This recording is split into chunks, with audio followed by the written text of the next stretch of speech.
What happened to the young man? He took the gourds, he replied with a smile of satisfaction.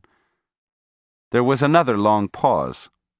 I laughed. I thought that this had been a real Indian story. Don Juan's eyes were shining as he smiled at me.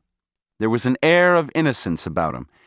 He began to laugh in soft spurts and asked me, "Don't you want to know about the gourds?" Of course I want to know. I thought that was the end of the story. "Oh no," he said, with a mischievous light in his eyes. The young man took his gourds and ran away to an isolated place and opened them. What did he find? I asked.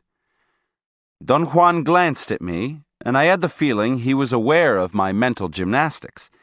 He shook his head and chuckled. "Well," I urged him, "were the gourds empty?" "There was only food and water inside the gourds," he said, "and the young man, in a fit of anger, smashed them against the rocks." I said that his reaction was only natural. Anyone in his position would have done the same. Don Juan's reply was that the young man was a fool who didn't know what he was looking for.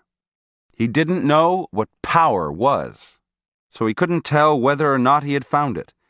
He hadn't taken responsibility for his decision, therefore he was angered by his blunder. He expected to gain something and got nothing instead. Don Juan speculated that if I were the young man and if I had followed my inclinations, I would have ended up angry and remorseful and would no doubt have spent the rest of my life feeling sorry for myself for what I had lost. Then he explained the behavior of the old man. He had cleverly fed the young man so as to give him the daring of a satisfied stomach. Thus, the young man, upon finding only food in the gourds, smashed them in a fit of anger. Had he been aware of his decision and assumed responsibility for it, Don Juan said, he would have taken the food and would have been more than satisfied with it.